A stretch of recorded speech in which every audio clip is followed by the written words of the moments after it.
This program has been rated mature by the Gaming Radio Network. It is unsuitable for under 18s due to content of an adult nature, which may be classed as offensive to some people.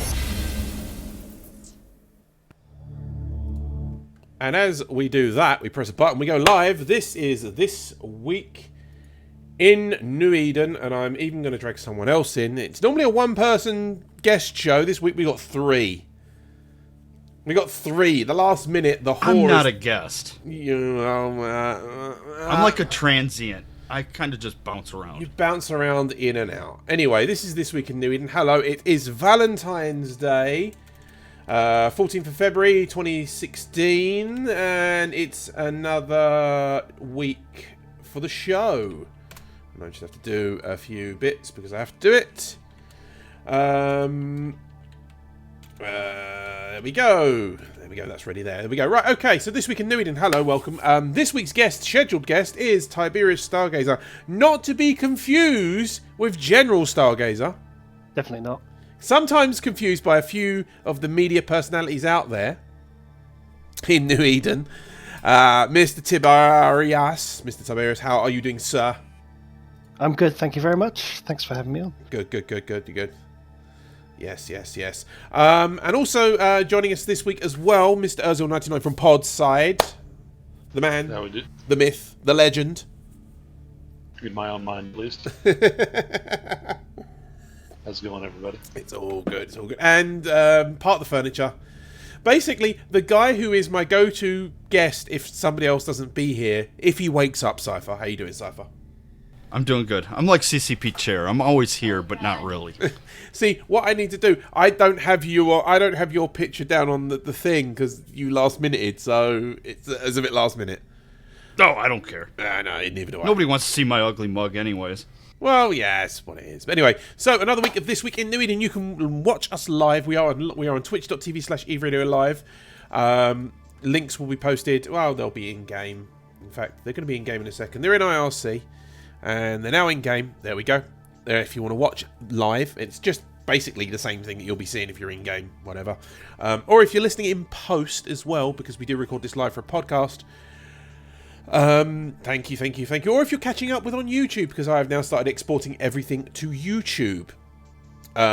So yeah, because I make sure that stuff's done on Twitch and then it goes to YouTube and it works and it's all good.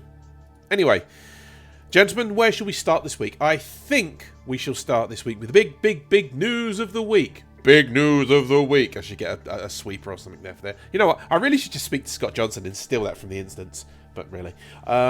Big news of the week is not the new skill point injectors and not the capital reworking skills. And it's not that Johnny Pugh takes 100 million skill points out and completely does a new character. And it's not even that CCP Guard and Logibro take over the CSM. And it's not even that we got a CSM Summit coming up. The big news of the week is this. You can have more money than sense. Guaranteed. Iron Bank now has every single available skill point that you can get publicly in EVE Online. Including the Force Auxiliaries. Which are going to be removed. Yes. And yes, I saw this tweet this morning and was like, what the hell? The thing is, right? Seriously, a 3-day-old character has more XP now than my 6 and 11-year-old characters. Exactly. This is the thing. He made a 3-day-old character to literally put every single skill point in the game in it. And this what you were saying just before the show, Elzia, weren't you? Oh, hey, congrats to the people that he bought those from. You are now richer. Oh, yeah, no. Also, and the market, because he had to buy all the skill books. Yeah, he siphoned so much just because he trained Titans to 5-2, and those Titan skill books were like $5 a pop. Mm-hmm. Yeah, that's true. So that's what? That's 22 billion ISK in just Titan skill books alone. What amazes me about this is just the amount of SP that's just lost forever. Yeah. Never to be in the game ever again. Yep. Doing this, something like in the region of 280, 300 million skill points. Because Just gone. Look at his finished, vanished. yeah. Look at his average SP per hour. 5.9 million average SP per hour. it's like, "Wah!" But now it's going to be nothing. It's actually going to be dead because he's not going to be training any skills. He physically can't. Do you know what? But look at his ISK. Yeah. Look at the ISK total too. 1 trillion ISK. Yeah. Oh, he's probably Yeah. just put a trillion in there and leaving it on there. That's what it is. He's like, I've got a trillion ISK. I've got all level. He hasn't even got any. Well, he doesn't even have any implants. He didn't need to.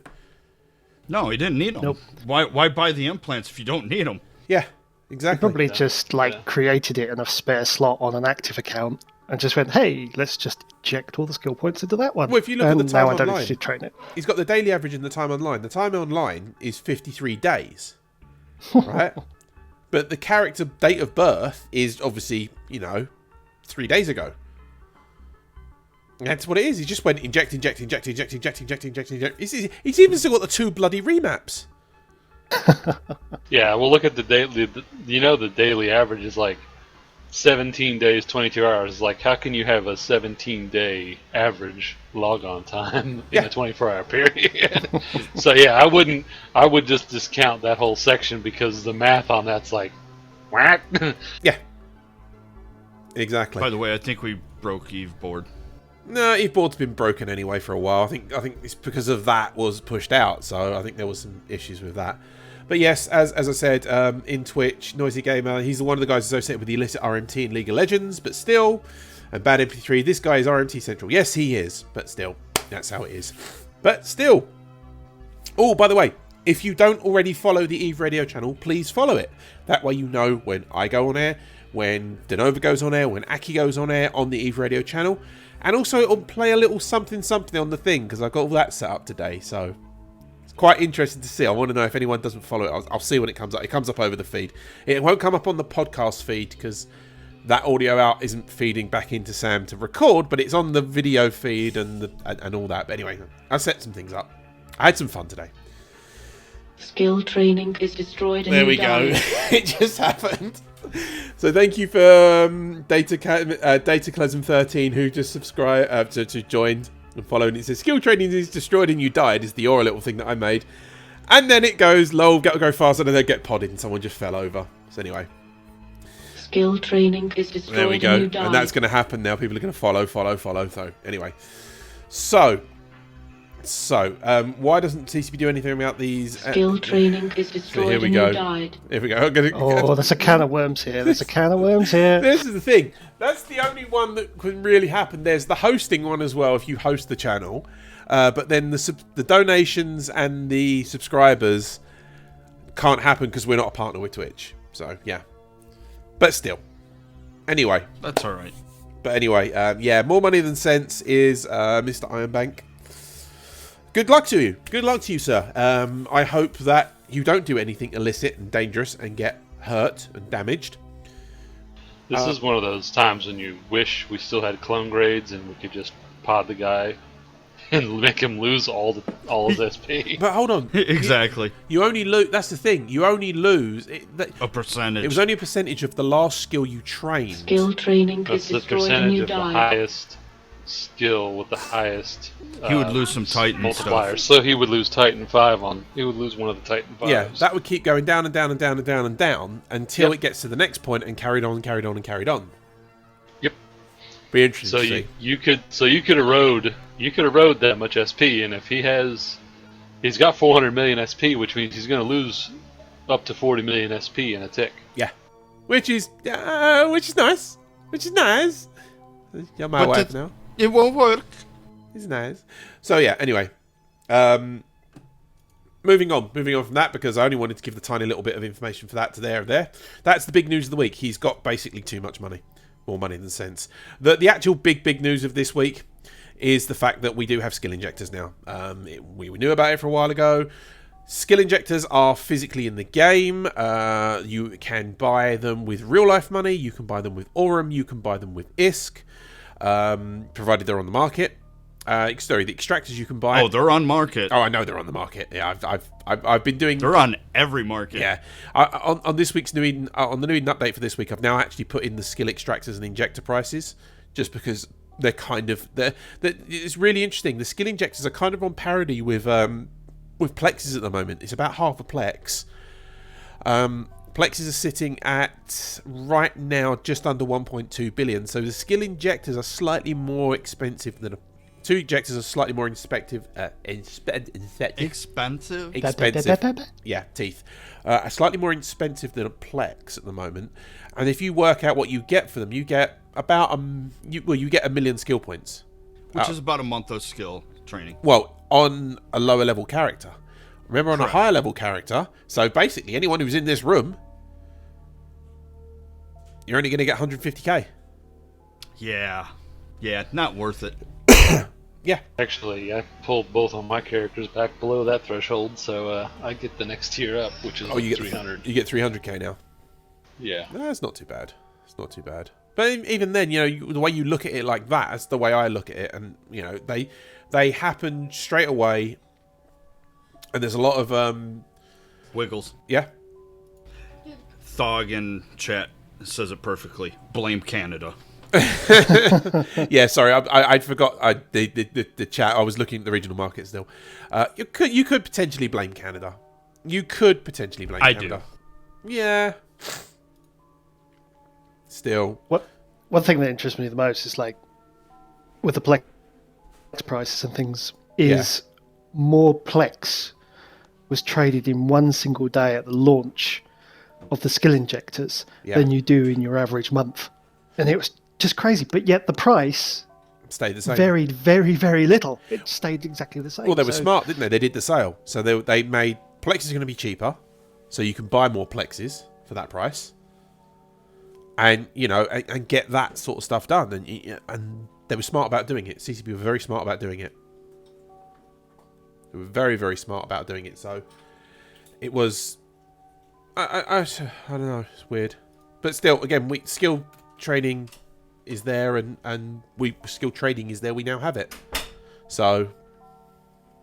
I think CCP Quant tweeted that within the first day, 30 billion SP was extracted from characters on the first day, which is a phenomenal amount. It's like hundreds of years right there, just ripped out of one character, put up on the market, ready to be plugged into someone else. Yeah, it's one way to get value out of your burnt spies. Definitely. Yeah, speaking of burnt spies, I burnt one last night. No, burnt one, did you? Yeah, I got kicked out of the corp. I was, mainly because I flew right by their war targets and didn't get shot at. Yeah, I kind of gave it away. They were cloaked up in manticores outside this wormhole entrance. That's when you look at it like that, that's hashtag. Oh yeah, wrecked. we know who the spy is. Hashtag. But then they started calling me names in corp chat and all that. I'm like, I'm not the moron who pushed the accept button. Yeah, true. People calling you names at Eve. What is the world coming to? Never. I know, Tib. I don't understand it. How is that possible? Such meanness. Come on. I'm just a dirty goon. Oh, dear. I don't know. I just don't know. Dirty goons. Dirty goons are the lot of you. Well, not really, but yeah. But yeah, so it's that sort of thing. When you look at the skill points, and again, Explorer tweeted on the 9th, GS population peaked at 3,620 pilots. The previous record was 2,400 set on December 9th, 2012. The reason that was put up is because they've increased the population cap in GTAR. It's now it was 5k, if I remember rightly. It was that on the first day. And it was busy in there. There was no time dilation. It was all happy as everything. It was all going good. So I did like seeing that. I did like seeing that there. And this isn't even on the new hardware that's coming soon. Well, it's the hardware that's in place in London now. It's in place. Yeah, all ready to go, isn't it? Uh-huh. All ready to go, already in place and sorted. They're probably just doing their final tweaks and checks on it. Yeah, well, they've been using it quite a bit. Once they moved it from Iceland over to London and set it all up, they have been using it for some tests. So again, it's just how the setting up of it goes, and they need to make sure that the new stuff's in place and all that, and it's good. But again, as you said, Quant, approximately 30 billion SP extracted at 2100 EVE time, and 5 million SP sunk. So 5 billion SP was just thrown away because of the injectors. It's incredible.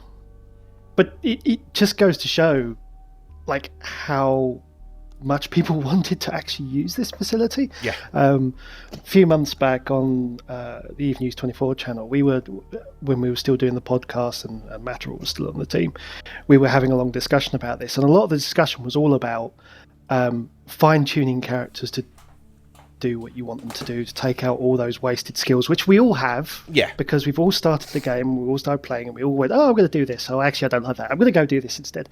And for spies, burning spies, and solving the one pet peeve I ever had about the character bazaar, which was you go and you buy another character, and it isn't your character. It's not something that you made and you invested your time in and gone, oh, I like that, giving it a good name you like. Instead, you just end up with a character named Donkey Watsits, and because it does what you want it to do.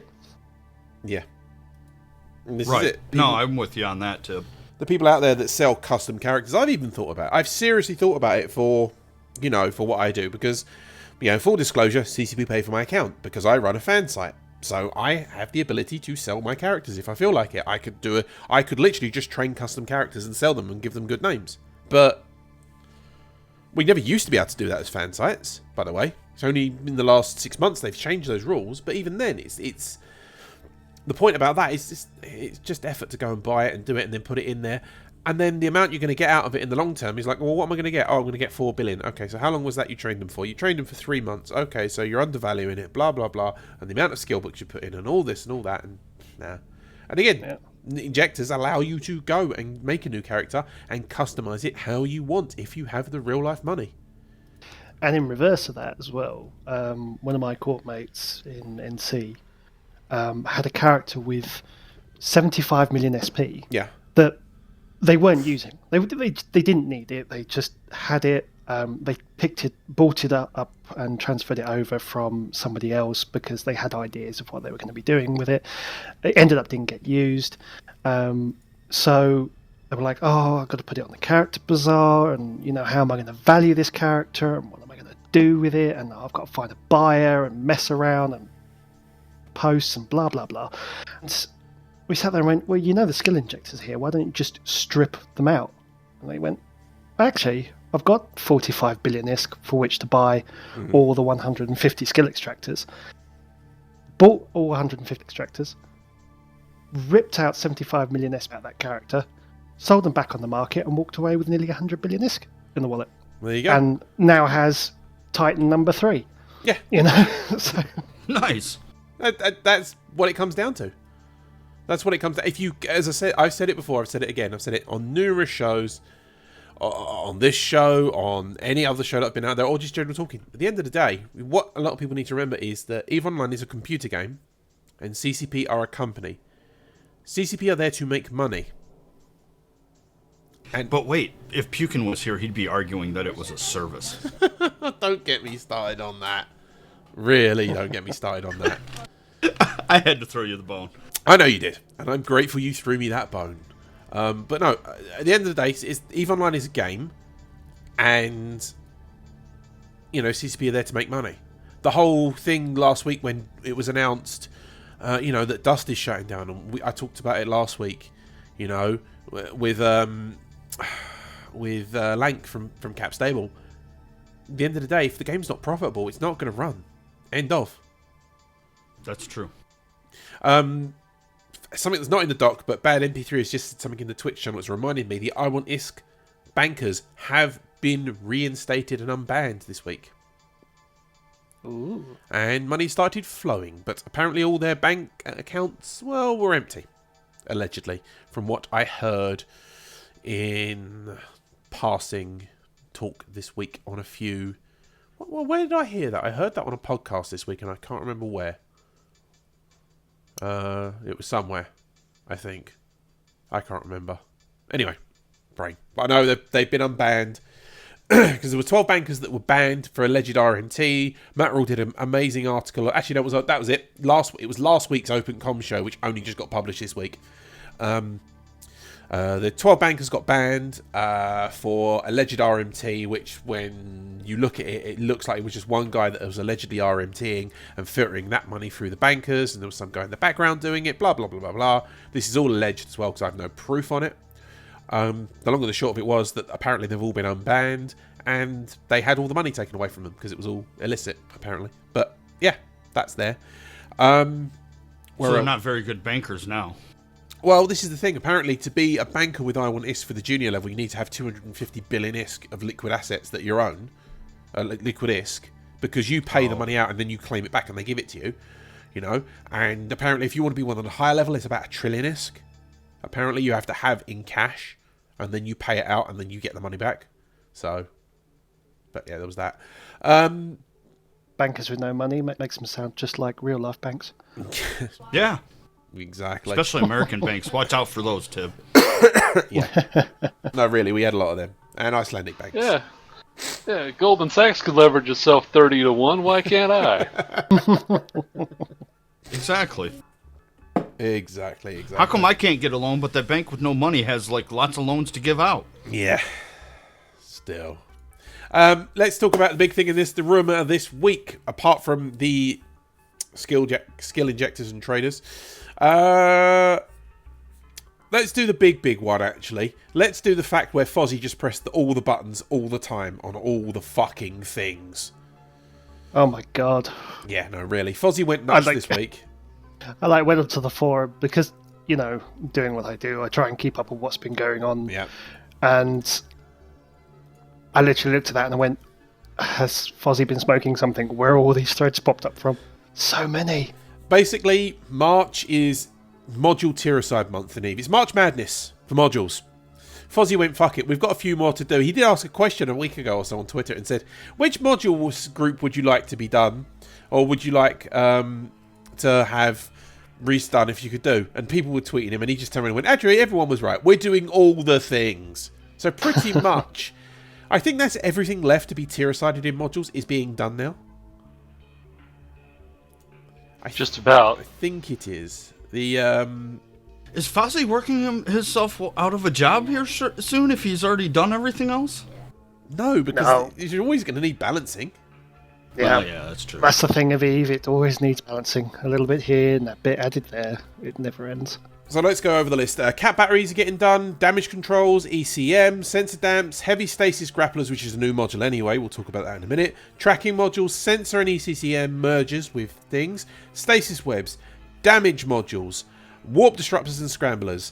There's some speed changes as well in orbit paths, target painters Tiericide, and I think that's it for now. So that's the big broad thing. The new bit of it is there's going to be, obviously, as I said, newer modules. ECM is finally getting sorted and worked out with so many things to talk about. She said ECM, cat batteries and all that. DCU is finally becoming a passive module. Hooray. The damage control unit is no longer going to be active. You no longer have to press a button. I no longer have to cry every time I watch a PvP video of an elite PvPer with a DCU turned off. Wait, you're supposed to use a DCU? Like, I can exactly see what Cypher's doing right now. He's going to that post-it note that's just to the right of the monitor and going, turn DCU on. How'd you know? I can see you.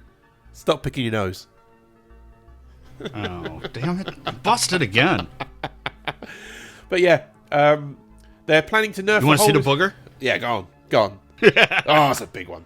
They're planning to nerf the whole resistance of the bonus of damage controls by a large margin, but also buff every ship in the game, getting the same time to compensate. So basically, pretty much, they're reducing the benefits of damage controls by about a third. but are also adding 33% base hull resistance to every ship in the game by default. 33%. So everyone's going to have a base resistance. Good? Bad? Other? I was kind of worried about how it's going to affect hull tanking because, real men hull tank. And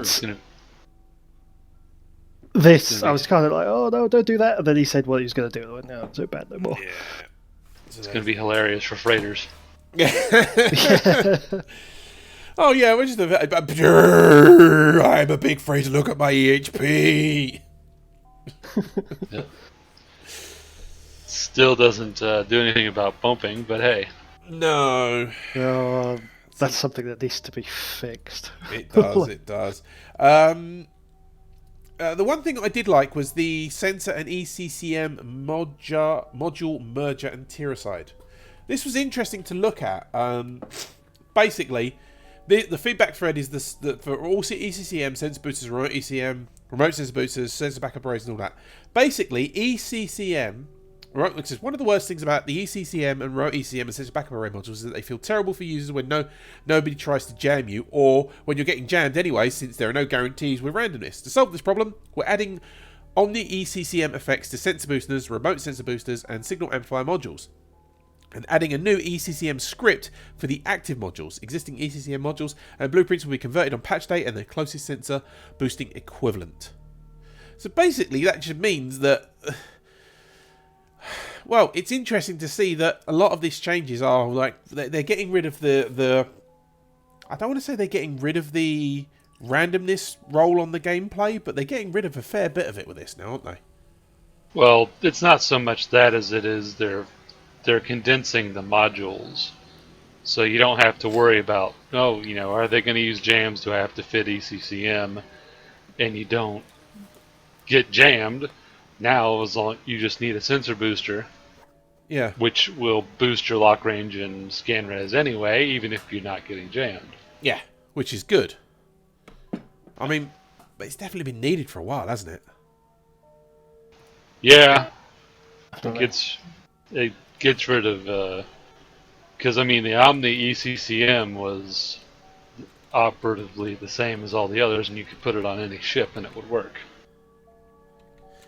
So it was kind of like the go-to. It is.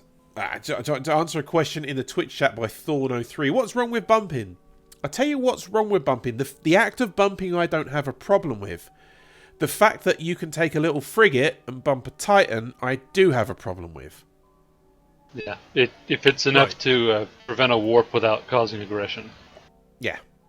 Also, the other thing wrong with bumping at the moment is if you're moving a large capital fleet about and you warp everybody to a gate and somebody has a bad ping and they bump off the gate, there is literally no chance they can prevent that from happening.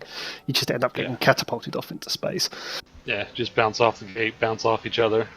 Yeah, and that's incredibly frustrating when you're trying to move a lot of people. Reverse bowling is what it looks like. It's like... Pretty much. Yeah, reverse bowling. It's just... But again, bumping will eventually get sorted and it'll eventually be dealt with. And, once everything gets done, it'll all get done. More of these modules. What else? What else fixed out? Oh, the stasis webs as well, because we know obviously this week they announced the big fat fuck off. We're going to web you the heavy stasis grapplers is the word I'm looking for. I love these.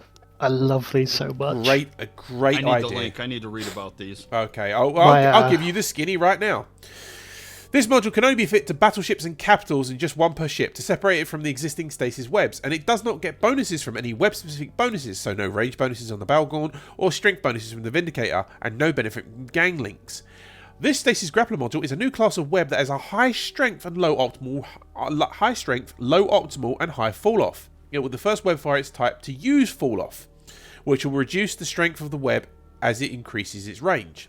The current planned stats are 1 km optal and 8 km fall off for the Tech 1, 10 km fall off for the Tech 2, strength is extremely high, running from minus 80% on T1, 85% on T2, and up to 88.7 on the high meta officer modules. the officer modules are not going to be implemented. Yeah. Because they changed their mind on that. Yeah. I'm just reading from the post. But even then, you look at that, the Faction Stasis Grappler 2 is 87%. My Dunk Phoenix is going to be amazing. But that's only 1 kilometer away. Yeah. Unless you overheat it, and then it's a 300% bonus. Yeah. Overheat, 300% bonus, so a massive 4 kilometers. So it still has less optimal range than a regular faction web of fire on a battleship. It's like, this blows. Yeah, but it still does get things that are going stupidly fast down. So if that frigate does come just too close, and you catch it... Yeah, but if you're running a kite doctrine, you're not going to be getting close. Micro jump drives. Or but you'll go far beyond even your fall off the other way. I suppose, but then that's the thing. It's too short of a range, and it's for it to be really countering to a kiting like cruiser or frigate doctrine. And if you micro jump drive, you'll put yourself well out of their range so you can escape if you're not scrambled. Yeah, but you're not going to be able to counterattack with this web grappler. Yeah. Well, again, it's a new test, because we'll see what happens. And again, as it said, the feedback, they're going to keep the officer webs as standard stasis webs rather than converting them, which makes sense. They said we'll leave the officer slots for these new modules open for now, with the option of adding new officer grapplers down the line if the interest is high enough. And this is what it is. They put out a feature, they put out a potential feature, people give feedback, and then they come and talk about it. Because remember, there are you can have the spurg of people going brr, brr, brr, brr, I don't think this is good, brr, brr, brr, brr, blah blah blah. So, but then productive feedback is productive, I think, at least. But the normal webs, let's have a look at those. So, speed reduction. The officers are going to get 60%. The normal... There's a new web, the Republic Fleet Stasis web, which is going to be 50%. The Fed Navy and the Shadow Surfaces are going to be 60%. And the Tech 2 is going to be 60%. So, and you go, well, what's going on with that? Optimal ranges. Yeah. They added the Republic Fleet. Yep. And it's actually... Because, well... from a lore standpoint, the Republic Fleet should make stasis webs since they have the Rapier and the Hugin, but it's also on par with the Domination version. Yes, it is. So it's 15 kilometer optimal, but it's only a minus 50% speed reduction. It's the same fitting and cap and all that as well. So yep. It's also super low CPU. It's only 16. Yeah. The Fed Navy is 25 CPU. It webs at 60, but it's only got a 14 range. And that's where the change is. You can have the slightly higher speed reduction, but for a little bit less range, but it's costing you more CPU, or you can get slightly lower speed reduction for a little bit more range and a lot less CPU. So that's where you've got to play with it and see what you can fit. Because again, it comes down to fitting skills, and well, obviously now with skill injectors, you don't really worry about fitting skills that much. Yeah. Put that on a Recon 5 Rapier, and you get, even without links, you'll get a 60-something kilometer web. Exactly. The bit that interested me most about these new webs is the officer ones. They have huge power grid requirements now. Which they're battleships. Their officers have always been battleships, haven't they? They've always been designed to be battleship stuff. Yep, and even for most battleships, the amount of power grid they're requiring will be a pretty substantial commitment. Yeah. Like me and Tib talked about the same thing with the warp disruptors and scramblers. Yeah. They're doing the same thing with those. Exactly. It's like, this warp scrambler has like 4,000 power grid. Imagine that on a Barghest. I'm like, dude, the Barghest only has like 12,000 power grid. Yeah. Exactly. We'll talk about the scramblers as well. Fed Navy finally got their scramblers, well, because they kind of really needed them. Because they see also the Republic Fleet Stasis Web. Exactly. Let's think about this. So did the Oman Navy not have something? Oh, no, SEALs. Oh, that probably somewhere along the line. It's one of those things that's never been done because it's never been thought out properly. But yeah, speaking of, as I said, of warp disruptors, the Warp Scrambler.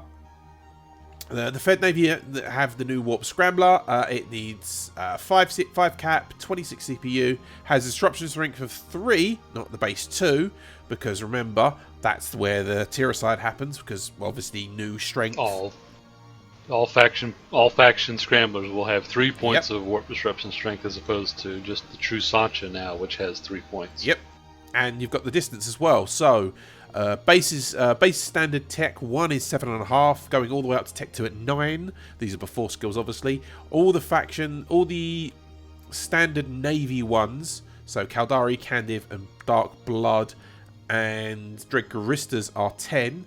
10.5 is the Shadow Serpent, the Federation Navy. Republic Fleet, Domination, and True Sancha are 11.25.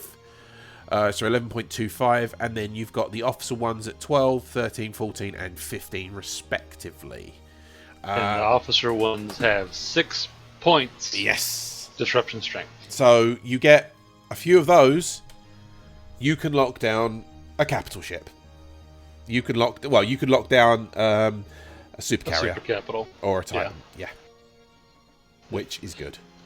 Yeah. And because you'll be able to spread these points amongst a fleet, so it'll be harder as opposed to a single hick with an infinite point. Yeah. It'll be a lot harder to disrupt that interdiction on a targeted supercarrier. Exactly. And the same for the disruptors. Disruptors, again, they all start at 1 point of strength. The only ones that have any more are the officers. They have 3 points. Everything else is 1. Similar sort of thing. Optimal range, power grid, starting from 20 kilometers all the way up to 30 kilometers for the top of the Domination and the Republic Fleet. And then officers 31, 34, 37, and 40. So that is with disruptors. We've done webs, so where else are we going? Do you know what? I don't want to spend any much more time on Tiericide because, as you said last night, as you and Tim went all over it, and that would be if people want to listen to it, that will be up on the feeds in the not too distant, in the next sort of hour and a half, or if you're listening to this in post, you can go get that at podside.net.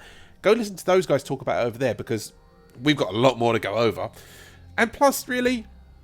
It's just how it is. The next thing I do want to touch on, briefly, well, not briefly, kind of not briefly, Force Auxiliaries, the Capital Citadel expansion, the structure fittings, and the Capital fuck's sake. The Capital Ship skills, modules, and refitting. Force Auxiliary skill no longer will be usable because they thought, fuck it, why bother? Because we fucked up. Which is exactly what I thought in the first place. Yeah. It was another skill, which at the time made sense, but then if you think people can just go, I'm just going to inject it all. Makes no sense. No, I'm glad they did this, because they took a really weird departure on how they were going to do this new skill, in the fact that if you have it injected, you get your carrier skills refunded, and then you could put it back into either one or the other again, and it was just all convoluted and weird and overcomplicated for no reason for it. So this is a much cleaner way of doing it. Yeah. And again, to Gordon Shrew in the chat, just saying that Supers and Titans currently are immune to most E-War. Well, in fact, I think all E-War. However, when Citadel happens and all the capital changes happen, they will not be immune. So you will be able to technically jam out a Titan, or web a Titan, or scram a Titan if you have enough. And you won't need to use the remote ECM burst to ECM a Titan or a supercarrier or a carrier in triage mode. You'll be able to. They haven't said about whether you'll be able to do it to triage carriers, but you will be able to use, say, like tracking disruptors, damps, webs, regular points and scrams that wouldn't normally work on them. Which makes a lot of sense, in my opinion. Makes a hell of a lot of sense. Because the way it is, it always... I mean, we all know that CCP initially said that Titans will be designed to be a big corporation asset or an alliance asset where you only would have maybe one or two in a massive alliance of maybe 10,000 people. Now, people from PL run around with 3 or 4 of them, just throw them away. And that's how it is. Yeah, there's one fella in my corp that has 4 of them. He has one of each race. Mm-hmm. Just because he can. Exactly. So let's go over the capital. Oh, go on. I was going to say what we saw talking about earlier, more money than sense. Yeah, exactly. I mean, that's the way the game is. The game has become, if you've got the money, you can do what you want in it. And technically, this is true. If you've got the money, you can do what you want in EVE. To a point, technically. Let's talk about the reworking of capital ships. Force auxiliary stats, the basic stats were announced, the base stuff. We'll go over this very, very quickly. The Apostle is the Amarr carrier. 6 highs, 4 mids, 7 lows. The Amarr carrier bonus, and you notice it says carrier because it's going to require the carrier bonus. 5% to remote capacitor transfer and armor repair amount. 4% armor resistances and 5% bonus to capacitor pool. So standard Logi ship basic stuff, isn't it? Apart from the capacitor bonus, that's a new one. But the armor resistances and the remote transfers are the same for those ships, aren't they? For the Amarr. Yep. They're pretty much the same as what they are at the moment. Here's the kicker. Roll bonuses. They are all fleet command ships. They can all use 3 warfare links. This is for all ships, and they all get the 1% bonus to their racial standard bonuses. So for Amarr, it's armored warfare and information warfare. For Caldari, it's siege and information. Those are the standard ones across the races of all the ships. 50% reduction to CPU requirements for warfare links and can fit triage modules, obviously, because they are the triage strips. The Minewalker, 6 highs, 7 mids, 4 lows. This is the Caldari. Same as the Amarr. Remote capacitor and shield transporter amounts, boosters amounts, 5%, 4% to shield resistances, and 5% to capacity for the maximum capacity pool. Same again, 3 warfare links, 1% to bonus to siege and information, and the triage.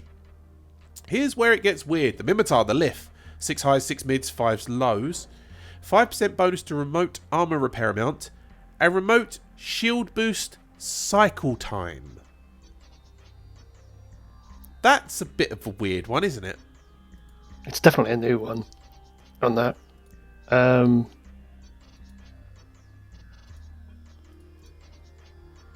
It is very much a weird one. It is. So, but here's the next one. 7% bonus to local shield booster amount. So it's a local boost tank. So it's like, because obviously when you're in triage, you're not going to get remote repairs, so you can boost it yourself. But here's one that just was weird. 10% bonus to capacitor booster charge strength. This is like a brand new bonus. I mean, I can't think of any ship that actually has this bonus on it at all. So your cap boosters, because remember we are going to get capital cap boosters. So your 8,000 booster is going to give you 8,800 at level 1, and most people are going to have that to level 5. So that's going to give you what, 8,500? My math is correct. It's going to give you more, isn't it? Let's pop this into a calculator ever so quickly. Yeah, it's exactly what I'm doing. So it's 80. Times that by 5, so 400. So 8,400. Or am I wrong at that? I think I'm wrong. You are wrong on that one. 8,000 is the base, so times that by 10. 1, 2, 3, 4, 5. You're looking at like... Oh, I've done that wrong myself, I think. Basically, you're going to the ship is going to magically make capacitor. Just shy of 13,000. That's a lot of cap. That's right. That is huge. One thing that's come up quite recently about this bonus, and I can't remember if we're getting ancillary shield and ancillary armor repairs for capitals. We are. But if we are, and that bonus also affects that, yep, that's a huge amount of shield repping and armor repping. Well, tie that in with their fact that they get a local bonus to amounts. So shield boost amount for the Minmatar. Oh, by the way, the Gallente has local armor repper. The Gallente is the exact same bloody ship. 6 highs, 5 mids, 6 lows, different in its layout, but the exact same bloody bonus. Remote armor and shield boost cycle time. 7.5% to armor repair amount, and 10% bonus to capacitor boost charge strength. Same for the roll bonuses as well. Armored warfare skirmish, whereas the Lif has siege warfare skirmish. So yeah, it makes sense. But that's huge. Huge amount. I'm going to be really interested to see how this sort of plays out in an actual combat situation. Yeah. I'm going to be on the test server with one of these, and I'm going to be testing it out as soon as I can get my hands on one of them, because that's crazy. Well, we are getting capital ancillary and shield armor repairers. It says there, so replicating the existing ones. The shield boosters require capital sized charges, while capital ancillary armor repairers will still use nanite paste. The armor versions of these modules will be limited to 1 per ship, like their smaller cousins, so that's the way it is. But remote ancillary shield booster and repairers. Remote ancillary! And we're getting these in small, medium, large, and capital. That's nice. This is insane! So this basically means you can have normal ones and go, oh shit, I'm taking a lot of damage, send me the good shit, and they like pump you full of steroids. My life as a Logipilot has just suddenly gone a lot easier. Yeah. Yeah. Because you could just have one of those, a large one of those, sitting spare, fully loaded, ready to go. When somebody's like braking, Yeah. throw it on. You're not braking no more. There you go. Oh, and no cap usage for me because they have charges. Exactly. Exactly. They're big charges. No, that's a beautiful thing as a Logipilot. Yeah. They're all limited to 1 per ship. Makes sense. So you can have one as your spare backup sort of thing. It's the spare oh shit button. But there's that. What else? Oh yeah. Capital Emergency Hole Energizer. This is a good one. I like this one. When activated, pushes the hull resist to 99% for 20 seconds. However, it burns out after 1 cycle. This module is a type of damage control, so you have to decide whether you want an emergency hull energizer or a standard damage control. These are capital only. This is like for that moment when you're in triage and the incoming damage is just piling in, and you're like, oh, I've got 30 seconds left on my triage timer. I need to come out, need to get remote reps. Yeah. Oh, push button, you're okay. Exactly. We talked about heavy stasis grapplers just now. Capital scriptable armor and shield hardeners, similar to armor hardeners and shield hardeners, but they can be scripted to provide either a very weak protection from all damage, or types, or high protection from a single damage type. These modules will allow capital pilots to react to incoming damage in a more customizable fashion that is possible with Reactive Ardor hardeners. Now, this to me, a lot of these to me sound like a bit of a trade-off for the fact that you're not going to be able to do the combat refitting as easily as what you used to be able to do. I totally agree. Because, beforehand it was like, oh, they're all using lasers, refit thermal, refit to EM. Now I'm tanked. Now try and kill me. And now it's just kind of a case of, you can still probably do that with the scripts, but without having the need to refit. Exactly. And then obviously in this there is also the talk about combat refitting, which we do know is going away. And there's a reason. They still say why. Refitting in space removed an enormous amount of commitment. It basically offered all the possibility fittings to any ship at any time, so as long as they have a capital, nester or depot nearby. The addition of more refitting services options, depots and nesters, has brought this issue to a sharper relief, but underlying design flaw has been in Eve for many years.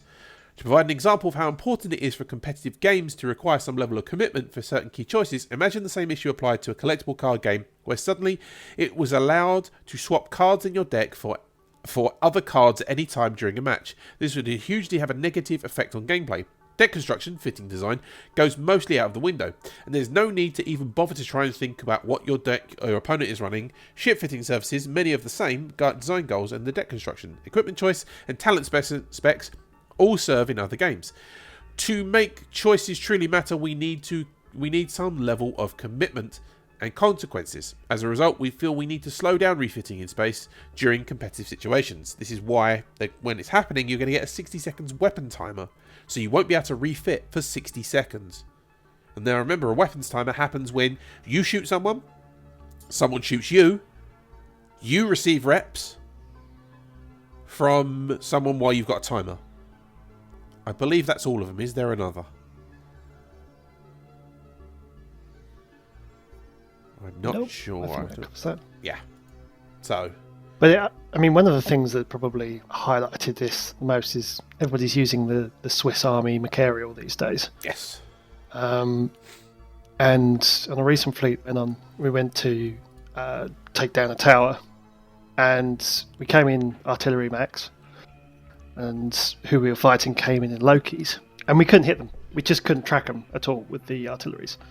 So we warped off, got on the Nesta, refitted to autocannons, went back in, blapped them all. Yeah. Finished. And yeah, that's a kind of overpowered mechanic straight there. Exactly. We'll touch briefly, because that's the end of the capital stuff, we'll touch briefly on the Citadel fittings. Citadels are going to have the standard fitting window that you would for ships, so high slots, medium slots, low slots, rig slots, and services. Brief overview. High slots dedicated to active modules, such as primary weapons, but remote assistance modules. Mid slots mainly aimed at electronic warfare or electronic remote assistance modules. Low slots primarily used for engineering and passive modules like weapon upgrades and reactor control modules. Service modules are a new layer of modules designed to provide functional currently offered by NPCs like manufacturing, research, marketing or cloning.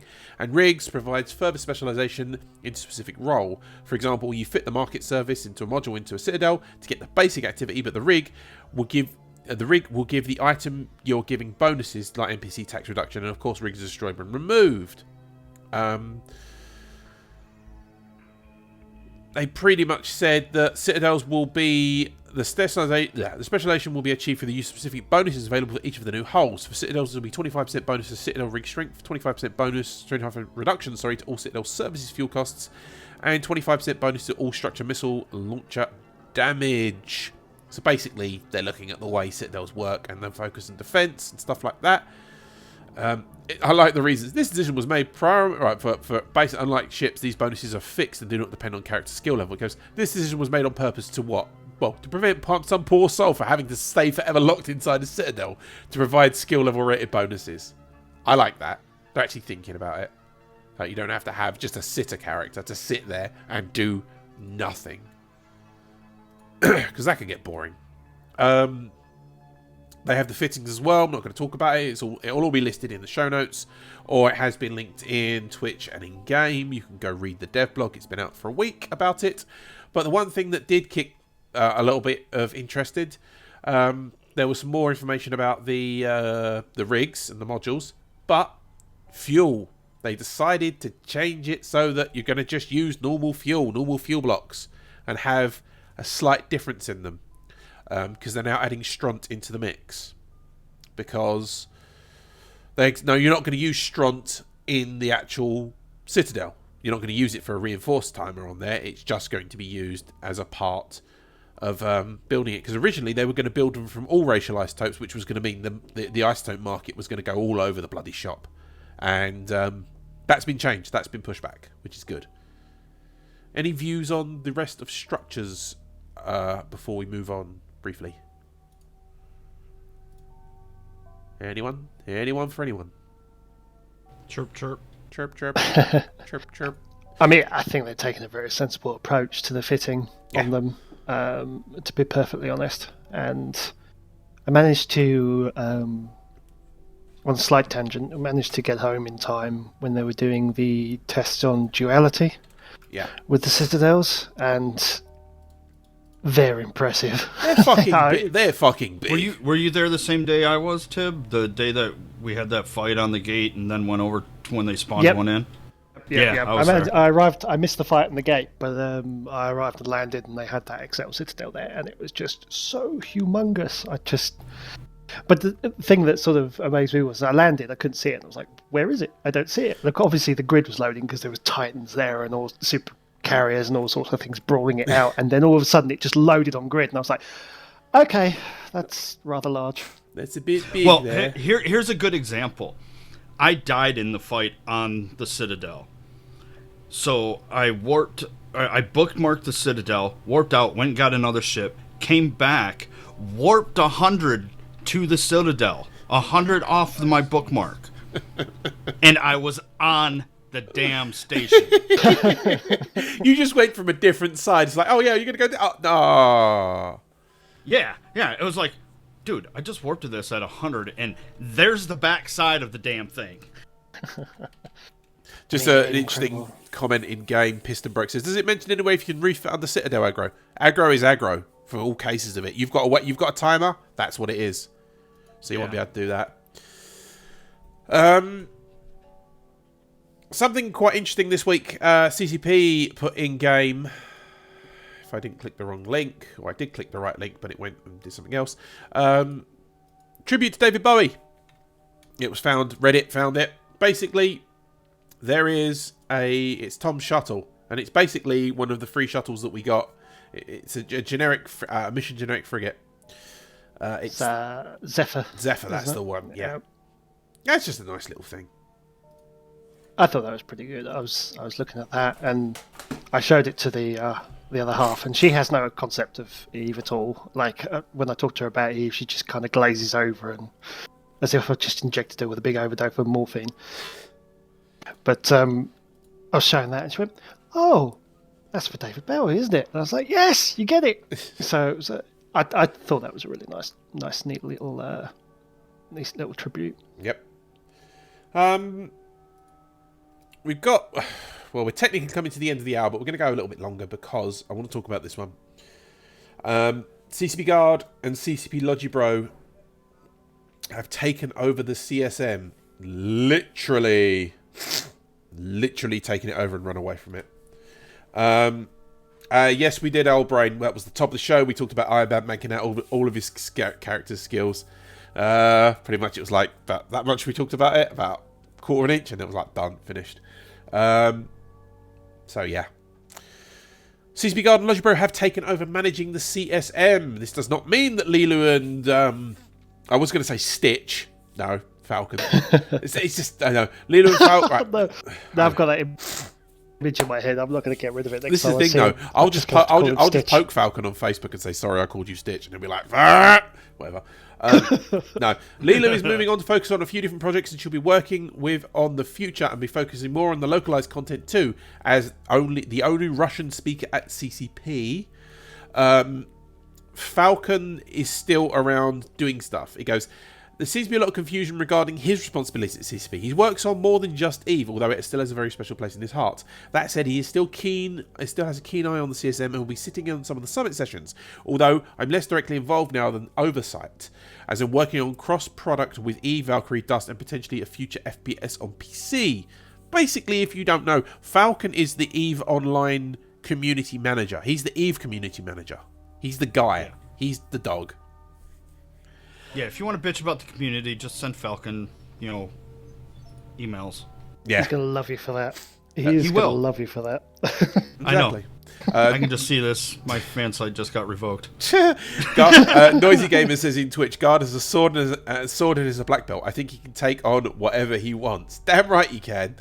And Logibro's been running the fan site program for a while, and he was running the part of the Alliance Tournament streams and that sort of stuff. I know Antiquarian's taken over the Alliance Tournament stuff, but Logibro's again doing stuff. But this is good, But it's good to see that that's happening, and because the CSM is a very, very, very valid thing, and we do need it in this day and age, because we do have the summit, which has been announced now, the new summit, which is the second summit, the winter summit, even though we're technically nearly in spring.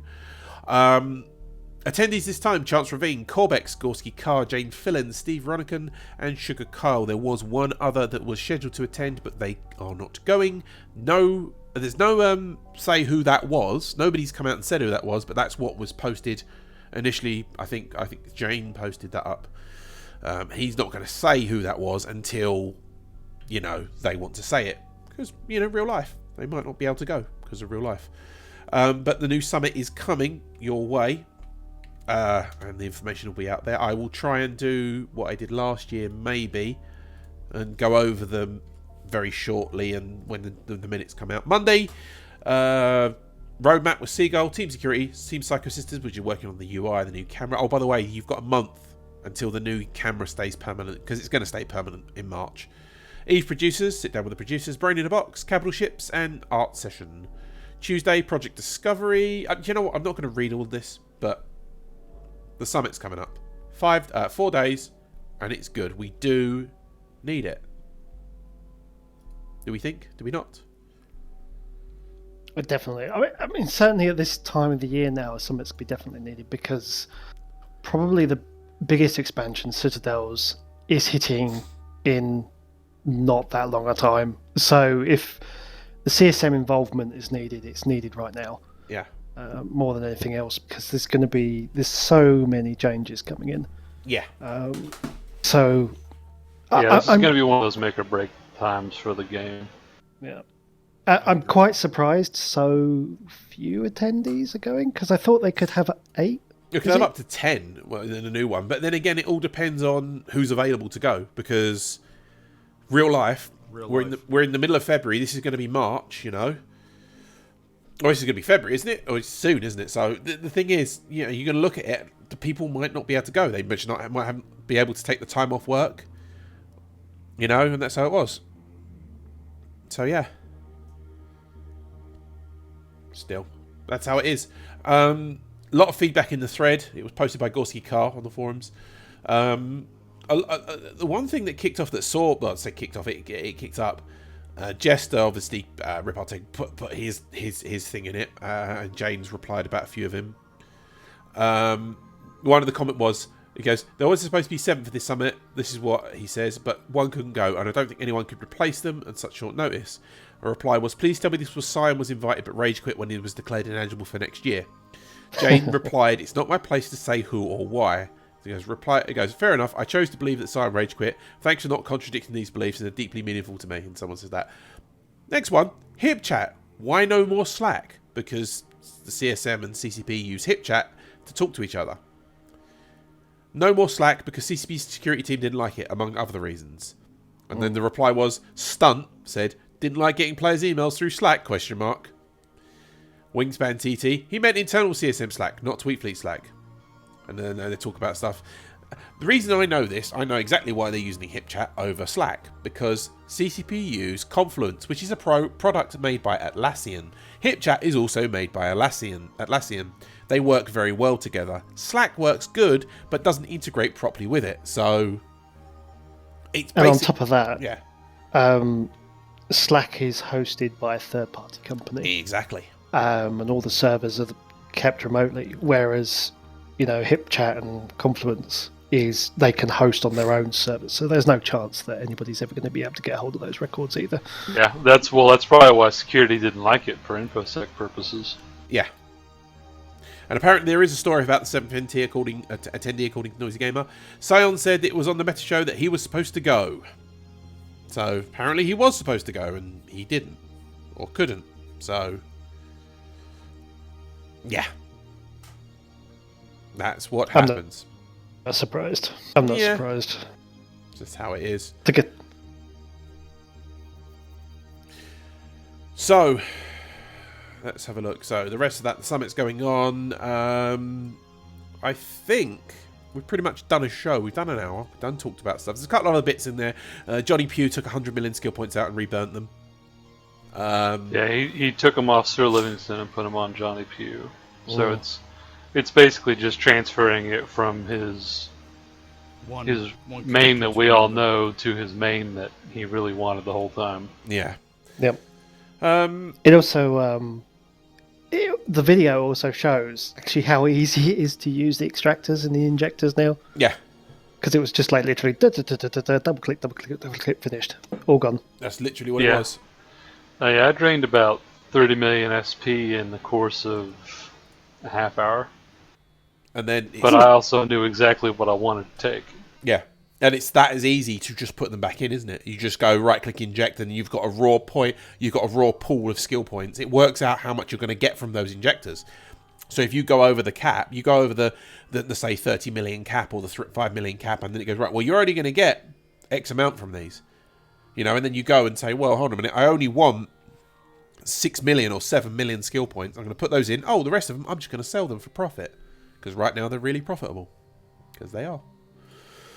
I think that's going to do it for us live this week. Audio, video, and that. Obviously the music will carry on after this. Again, want to thank Tiberius for coming on, Cypher for coming on, as we're coming on. We're going to go around the room, do some shout-outs. I know this weekend coming, so not now, but next weekend, Eve NT in Nottingham. I won't be there next weekend, sadly. I know, real life. I've moved. I don't have the money. I have the ticket. I don't have the actual money to get the train and that up there. So, yes. And as we said at the top of the show, and it says on the video, Tiberius, you are the Eventy Media Editor-in-Chief. What do you do? What is the Eventy Media Editor-in-Chief? What do you do? So, Eventy started off, and it was literally just, the tournaments. The Collides format, and obviously the Eventy Meet. Since then, the site's been expanded, and I used to work with on Eve News 24, and a lot of my stuff was all focused around community events, in-game and out-of-game. And so Nash said, hey, we're doing Eventy, and it's a community event site for tournaments and in-game events and out-game events. Why don't you come along and do the written article side of it? So that's basically what I do. So Eventy, we find out about events that are going on in-game, find out about events that are going on out of game, and we plug them and publish them, and when people send reviews to us for events, we publish them too. So this is kind of a little bit of a call, but if you do go to in-game events, whether it be public roams or special competition events or races, whatever, or you go to out-game events, or you're organising an out-game event and you want us to advertise it, get in touch with me. You can get in touch with me on Twitter at TiberiusStarGaz, and send me the details, and I'll put it up on the website. And that's basically what I do at the site. Nice. It's all good. It's all good. So, obviously, Eve Nottingham's coming up next week. So we're all currently gearing up and getting ready for that. This one's a little bit different in that, whereas beforehand we used to give a beer to the first 100 people in through the door, now when you arrive, everybody gets a beer. Everybody's also getting a t-shirt. We got a pub crawl the night before, so we've still got a few tickets left. Really want to come along to that. Please do go on to the event.uk website. That's eve-nt.uk website, and check out the info on there to buy a ticket, and look forward to seeing you there. And we'll also be live streaming from the day as well, and I will be presenting, and we'll be interviewing some CCP developers on some of the upcoming stages we're talking about today. Mm-hmm. Yeah, I really going to miss going there this year because it's a bloody good event. I've been to the last two, so I went to the last one in September, and I went to the February last year one. I did some recording work from there from last year, and the year before I just turned up. It's a good event. If you've never been to a player meetup, just go. If you can afford, if you've got the day off and you're in, if you've got the weekend and you're in the Nottingham area, or hell, even if you're in the in the northern part of the UK, go. If you got a chance, just go up there. It's a good day. Bunch of Eve nerds talking about Eve stuff, shooting each other in the face in Eve nerd space style, and you get to hang out with some developers. I know CCP Master Plans are going to be there. I can't remember who else is going to be there. Who else was the other one? Lebowski is going to be there. Yeah, Lebowski and Master Plan, the ones that are announced to be there so far. It's a great day. It's a great day out. And again, go to the ones that are around you. I'll be at the London one in whenever that is, in March, I believe, because I live in London. It's stupid for me not to go there. The week after. Yeah, it's literally, so it's stupid for me not to be there, so I'll be there. So there's that. Also have, we've also got Valkyrie there as well, so you can test out the latest alpha build of Valkyrie. And we'll have a PvP tournament as well, where you can win some big prizes too. It's good. Go there, have some fun. It's all good. Ozil, what have you been up to? What's yeah? You obviously you run Podside. You host twice a week, Tuesdays and Saturdays. Yep. The rest of my time is mainly doctor's appointments. Yep, doctor's appointments and playing American Truck Simulator. Yeah, a little bit of that. Of course, I'm still waiting for them to expand because fuck California forever. Wait. Don't tell Meta all that. You drove truck for a living, and now you're driving truck in a video game. It's the only way I can anymore. Yep. Yeah, I know, but as soon as I got out of the truck, I was done. I don't want any simulators. Nah, it's games. Yeah, well, I didn't leave the industry by choice. Yeah, that's what happens. But you can catch Ozil every Tuesday and Saturday at 0400 game time, if I remember rightly. Yep. So that's the Wednesday morning, 0400 Wednesday morning and 0400 Sunday morning at podside.net. You can also get the show in post, like you'll get this one. Funnily enough, you can get that from a little website. I wonder if anyone knows what that website is. Oh, no idea. I may have an idea. Oh, do you have an idea, It's on the tip of my Cypher? tongue. Is it called cyphersadouche.net?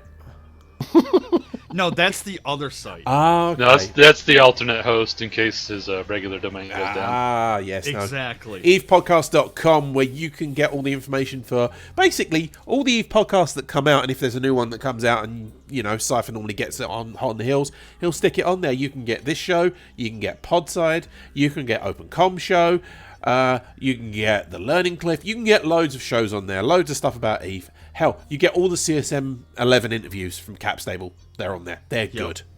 Everything is up there. Exactly. And all you have to do is pull the RSS list off of it, and boom, put it in your cell phone, put it in your tablet, put it on your PC. You'll get them all. And you get it all. And that funnily links into what I do, totaleve.com, which helps me to do whatever I want to do, and that, which is basically the tiny little site that allows you to get a bit of dashboard information about EVE Online. All the information from the blog posts, all the big news sites. So the big site, the big four, Cypher's podcast list on there. We've got Reddit, we've got the dev posts, we've got the CSM posts. You can look at the latest Eve meets from Eve Meet, all the videos from Eve EOC TV. Basically, there's a load of stuff on there. You can go there. So that's totaleve.com. And also, I do a daily news podcast. Most of the time, most weekdays, the New Eden updates at newedenupdate.com, where we just go very short, very quick thing over what's going on. So that's pretty much going to be it up for us this week here at This Week in New Eden. Thank you for listening live. If you are, or in post, if you've missed any past episodes, show.gamingradio.net, where you can get them. You'll get all the information and the show links from today. And do remember that anywhere you are, wherever you are, whatever you do, remember that BC sucks because he's only just come in the Twitch channel. Ha. Well, yeah, BC does suck. He was in there earlier on. I saw him, and then he went out, then he went in, then he went out, and he's literally only just come in. Oh, my Twitch feels dirty now. We're out of here. Take care, fly safe. And if you get potted, forums, whine, complain. Peace. Exactly.